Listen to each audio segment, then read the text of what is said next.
बोल सियावर रामचंद्र भगवान की जय। उमापति महादेव की जय। मेरे प्यारे मित्रों, आज हम चर्चा करेंगे जो हमारी पहले चर्चा चल रही थी कि इंद्र देवता को आत्मज्ञान पहले प्रजापति से मिला। जब दूसरा इंद्र हुआ, माँ भगवती ने उन्हें उपदेश दिया। अब एक घटना हुई है जो अब नहीं, जो शास्त्रों में कथा आती है, वो घटना की बात करते हैं। एक बार देवराज इंद्र दधीचि ऋषि के पास जाते हैं, क्योंकि उनको पता है कि दधीचि ऋषि आत्म तत्व का उपदेश देते हैं, जिस तत्व को जानकर जन्म मरण से रहित हो जाता है और अपने स्वरूप में स्थित हो जाता है।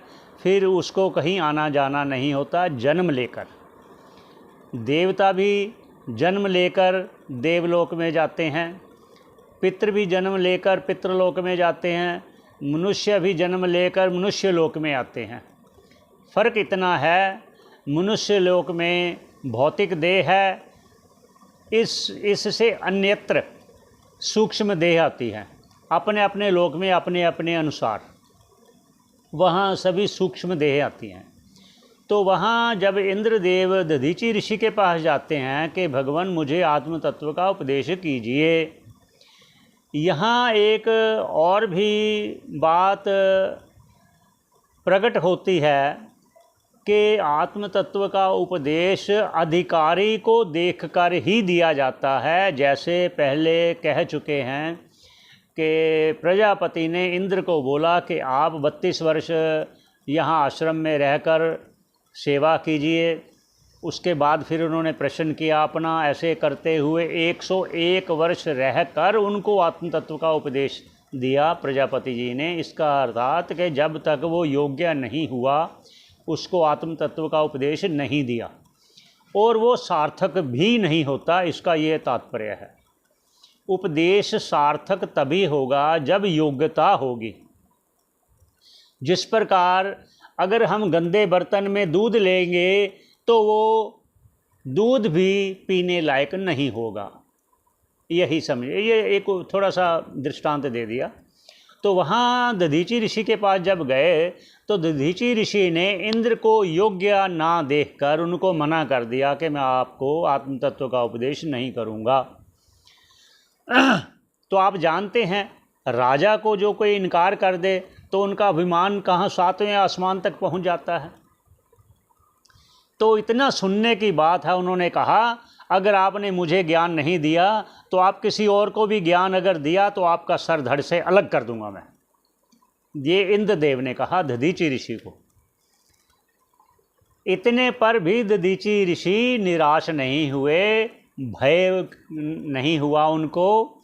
और ये क्यों कह रहा हूँ, इसकी भी चर्चा बीच में करेंगे कि उसी दधीचि ऋषि ने अपनी अस्थियां तक दान कर दी थी। तो ये बात हो गई।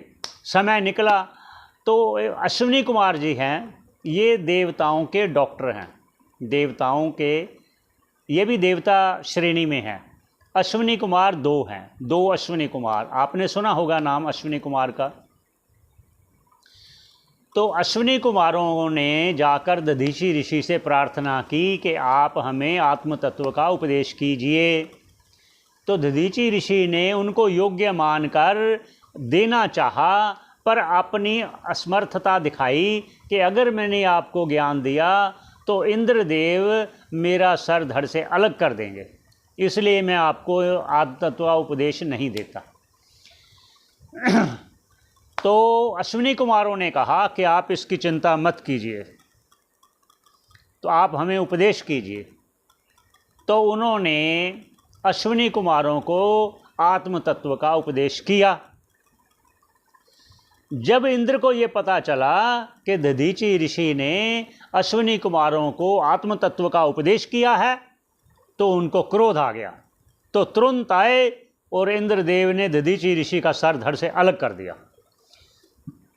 जैसे ही सर धड़ से अलग किया इंद्र चला गया, बाद में अश्विनी कुमारों ने उनके सिर को पुनः वहाँ स्थापित कर दिया, अर्थात पुनः वहाँ जोड़ दिया अपनी विद्या से, क्योंकि वो आयुर्वेद आचार्य, शल्य चिकित्सक जो कह लें, दिव्य शक्ति उनके पास थी अश्विनी कुमारों के पास। तो ये घटना बताने का मन था आज आपको दोस्तों। आशा करता हूँ आपने ये अगर सुना हुआ तो बहुत उत्तम, अगर नहीं सुना तो आपको ये पुरानी शास्त्रों की जो एक कथा के रूप में है तो वो कथा के रूप में आपके सन्मुख रखना चाहता हूँ, और जो श्लोकों के माध्यम से जो आत्म तत्व का एक उपदेश है वो आपके आगे रखना चाहता हूँ। इसी प्रकार आप अगर जुड़े रहेंगे तो आपको कोशिश करेंगे भिन्न भिन्न प्रकार की जो शास्त्रों में एक कथा के रूप में आती है तो आपके सामने रखेंगे। यहीं पर विश्राम देते हैं। बोल सियावर रामचंद्र भगवान की जय। तो फिर आप याद रखना कि अश्विनी कुमारों जी ने दधीचि ऋषि का सिर पुनः लगा दिया था, जो देवराज इंद्र ने दधीचि ऋषि का सिर काटा था। यहीं पर धन्यवाद।